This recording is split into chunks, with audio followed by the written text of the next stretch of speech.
જગતનો તાજ જે પોતાના પરિશ્રમનું ફળ આખા સમાજને ઉર્જા અને ભોજન તરીકે પ્રદાન કરે છે અને તેઓની મહેનતનો સીધો સંબંધ બજારમાં મળતા ભાવ અને આવક સાથે છે. તો રાજકોટ માર્કેટિંગ યાર્ડમાં કયા પાકને કેટલો ભાવ મળે છે અને તેના આધારે ખેડૂતો કેટલીક આવક મેળવી રહ્યા છે તે જાણવા માટે બજારના તાજા ડેટા મહત્વપૂર્ણ છે. તો આવો જોઈએ હાલના સમયમાં ખેડૂતોને કયા ઉત્પાદનોનો કેટલો ભાવ મળી રહ્યો છે. નમસ્કાર દર્શક મિત્રો, BS9 TV ન્યૂઝમાં આપની સાથે હું છું નેહા પટેલ. ખેડૂતો માટે તીર્થધામ સમૂહ ગણાતું રાજકોટ માર્કેટિંગ યાર્ડમાં તાલુકા અને ગામડામાંથી ખેડૂતો પોતાની જણસી વેચવા આવતા હોય છે.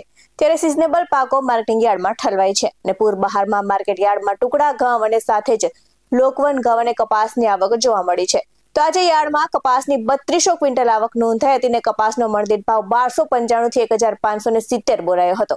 તો આ સાથે જ ટુકડા ઘઉંની પણ આવક જોવા મળી હતી. તો ટુકડા ઘઉંની મબલખ આવક એટલે કે 2660 ક્વિન્ટલ આવક નોંધાઈ હતી અને ઘઉંનો ભાવ 508 થી 601 રૂપિયા બોલાયો હતો. તો આ સાથે જ સોયાબીનની આવક જોવા મળી હતી અને સોયાબીનની 800 ક્વિન્ટલ આવક નોંધાઈ હતી. તો ખેડૂતોને સોયાબીનનો મણદીઠ ભાવ 830 થી 940 મળ્યો હતો. તો આ સાથે જ યાર્ડમાં તુવેરની પણ આવક જોવા મળી હતી અને ખેડૂતોને તુવેરનો મણદીઠ ભાવ 800 થી 1340 રૂપિયા મળ્યો હતો. તો વિવિધ જાતના તેલીબિયા એટલે કે એરંડા, તલ, સૂરજમુખી, મગફળીની પણ આવક જોવા મળી હતી. તો યાર્ડમાં એરંડાની આવક સાથે ખેડૂતોને એરંડાનો મણદીઠ ભાવ 1065 થી 1265 મળ્યો હતો અને આ સાથે જ તલની પણ આવક જોવા મળી હતી અને તલનો મણદીઠ ભાવ 1700 થી 2233 મળ્યો હતો. તો આ સાથે જ સૂરજમુખીની પણ આવક જોવા મળી હતી. તો આ સાથે જ સૂરજમુખીના બીજનો ભાવ 1600 થી 1600 રહ્યો હતો.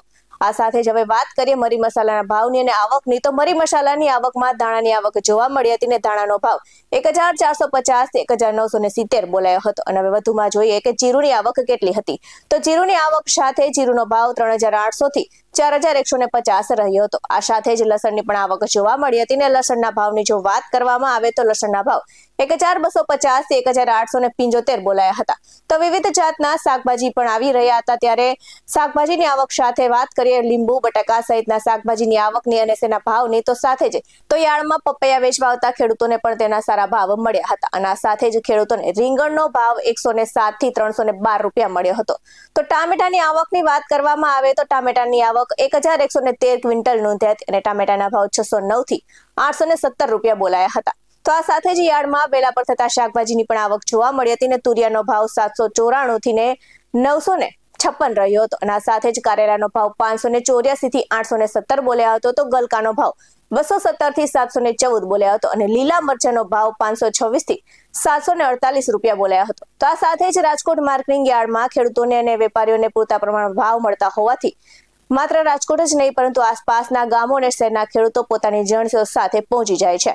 આ સાથે જ સરદાર વલ્લભભાઈ પટેલ મુખ્ય માર્કેટિંગ યાર્ડની આજના ભાવની વાત કરીએ તો કપાસ બીટીનો ભાવ 1295 થી 1570 રહ્યો હતો. તો બાજરીનો ભાવ 350 થી 454 રહ્યો હતો. આ સાથે જ અડદનો ભાવ 800 થી 1490 બોલાયો હતો. તો દેશી વાલનો ભાવ 650 થી 1131 બોલાયો હતો અને રાજમાનો ભાવ 300 થી 1300 બોલાયો હતો. તો તલીનો ભાવ 1700 થી 2233 બોલાયો હતો અને આ સાથે જ સુવાનો ભાવ 1200 થી 1200 રહ્યો હતો.